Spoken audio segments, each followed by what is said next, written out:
Ticwatch easily makes some of the best smartwatches on the market as far as I'm concerned. Yeah, you got Fossil and Samsung, you've got Fitbit and Apple, but never have I seen a company pack so many features into a smartwatch as Mobvoi does, and to do it so elegantly. Look, I'm not a Mobvoi fanboy. A few years ago I was sent the very first Ticwatch and it was pretty generic. There was nothing about this thing that stood out, but not long after they came out with the first generation Ticwatch Pro and that thing astounded me.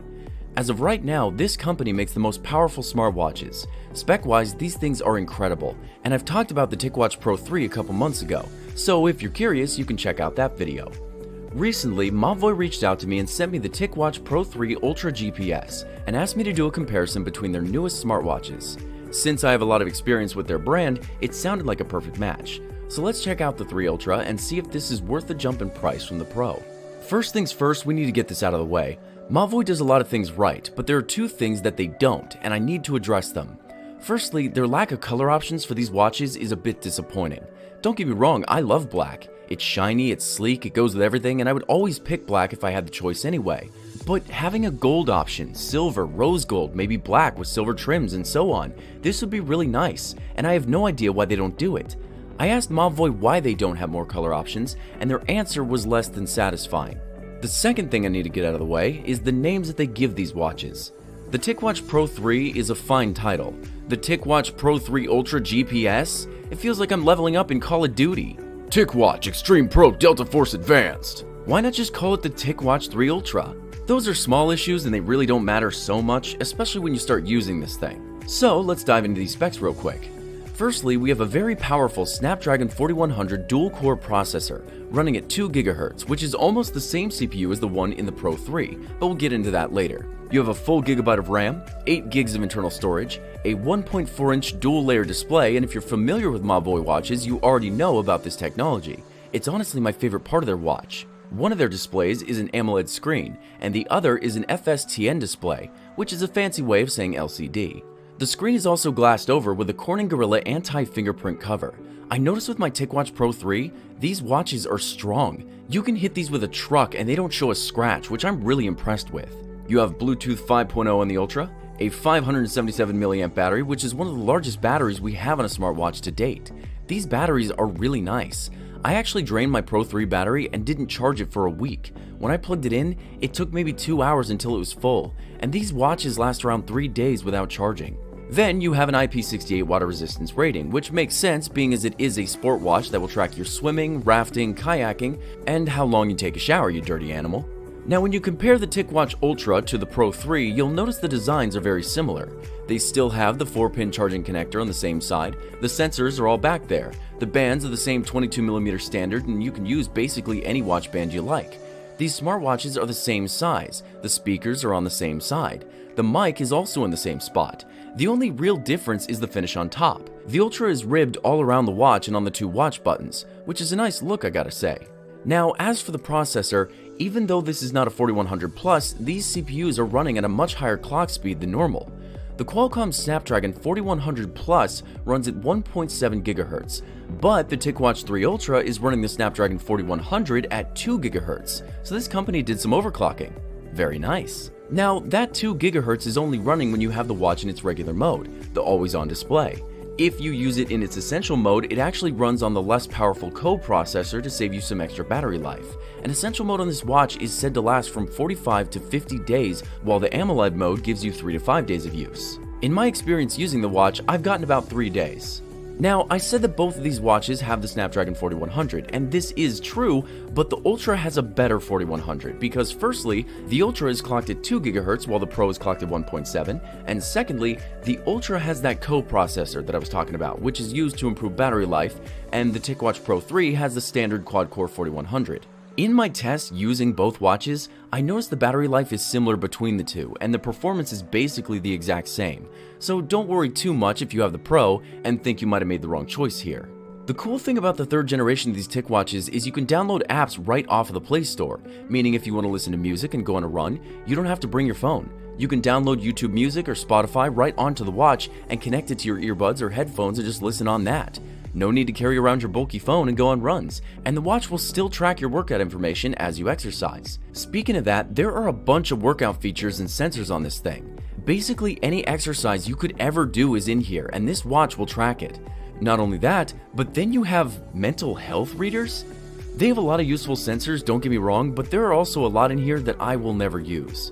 Both watches also work with Android and Apple phones, which is very nice, and I've seen quite a few reviews from Apple fans saying that they traded their Apple Watch for this because of all the features it offers. Now, there was one thing that the Ultra had that I was really excited for that the Pro did not. The Ticwatch Ultra had a built-in compass, which is an exciting feature for me, but they removed it. You can't even download a compass on the Google Play Store. I asked Mobvoi why this feature was taken away, and they said it was for some internal reason, which wasn't a good enough answer for me, so I did some digging. The best result I found was people on XDA and Reddit saying that either Google asked them to remove it or it was interfering with some other health sensor on the watch. I find it really annoying that they had this feature and removed it without letting the community know. There were some people who bought this watch because of the compass, and they would have much preferred that over those health sensors, but who knows? Maybe this feature will come back with Wear OS 3. Speaking of that, yes, they will be updating both of these watches to Wear OS 3 sometime this year, but they aren't telling us when. The update is coming out though to all watches with the Snapdragon 4100, which means the Ticwatch 3 Pro and Ultra, the Ticwatch E3, the Fossil Gen 6, the Skagen Falster Gen 6, Michael Kors Gen 6 Bradshaw, and the Razer X Fossil Gen 6 will all be getting Wear OS 3, and when they do, these watches are going to get even better than they are now. The one downside to these watches is how old Wear OS is, and the fact that this is getting updated is a very big win for Mobvoi. Now here's an important question that you probably want to answer. If I already have the Ticwatch Pro 3, is there a reason for me to upgrade to the Ultra? Honestly, they're basically the exact same watch, just the Ultra has these ridges and a few neat software features that the Pro 3 doesn't have, and we can go into one of those for a second. See, on the Ticwatch 3 Pro, you have a backlight in the Essential mode, which is a really nice feature, and I was very glad they added that. I didn't know how it could get any better. But in the Ultra, not only is the backlight brighter without sacrificing battery life, but you get to choose what color you want the backlight to be. There's a setting here in the Essential Mode preferences where you can choose between 18 different color options, and it's not necessary, but I'm not gonna complain. This is just cool. Now, I was curious about the differences between these watches, so I'll go through what the Ultra has that the Pro does not. The Ultra has Bluetooth 5.0 while the Pro has 4.2. The Ultra also has weight tracking, it tracks your water intake, there's a stroke recognition sensor on the Ultra that the Pro does not have. The Ultra will also warn you if your heartbeat is regular. It also supports QI wireless charging while the Pro has no ability to charge without the cable. You can Bluetooth the Ultra to your phone or even to your DSLR camera and control the camera from your watch to a degree. But the Ticwatch Pro 3 does have an LTE version, so you can put a SIM card in it, while they currently don't have an LTE version for the Ultra. So if you want your smartwatch to basically be your phone, you're going to want to go with the Pro. Now, we should talk about the Mobvoi app for a second. This app is going to keep track of everything your watch is monitoring, so if you want a full report, you can come in here. You've got physical and mental health readouts, energy level, your activity and step counts, heart rate, SpO2, skin temp, stress, and you can even monitor the background noise around you and see if you're in an environment that might damage your ears. I've heard people say that this app doesn't have the most accurate information, especially in regards to sleep tracking, which is fine for me since I never wear my watches to bed. I also understand that this is a watch and it's trying to be an all-in-one Swiss Army thing, so it's not going to be perfect. For me, this watch is mostly here to look pretty and give me some basic information about steps, app notifications, and time. If you don't want to use the Mavoy app, you can also use Google's fitness apps instead, so the choice is yours. Alright, let's talk about some cons. There are some things that I don't like, and I always think that's worth sharing. The first one is bloatware. There are some apps on this watch that I will never use, and I understand that they're Mavoy apps, but it'd be nice if Mavoy had its own store, or even just put their apps on the Google Play Store and let you decide which ones you want. There's no reason for me to have a flashlight, or that wash hands application. I don't care about Tic Zen, and you have instances where you have repeat apps. Google's Fit Breathe is loaded on here, and then you have Tic Breathe.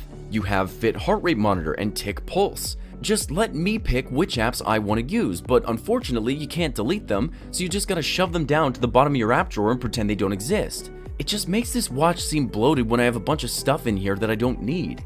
Not that these apps really affect anything, the Ultra and the Pro are the fastest smartwatches I've ever used. The only time they ran slow was when I first unboxed them. I loaded them up, connected my Google accounts, and after that, they're blazing fast and they stay fast.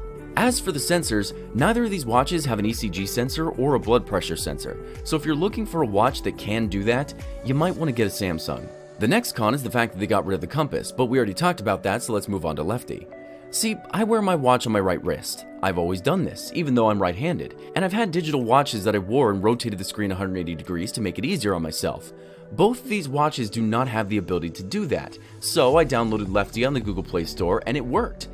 Kinda. See, Lefty did flip the AMOLED display, but the LCD display cannot be flipped, so there's no practical purpose for using this app. I don't even know if I would have kept Lefty on this watch. I just wanted to test it, but it kind of breaks the functionality of it, so screw that. Just wanted to let you know.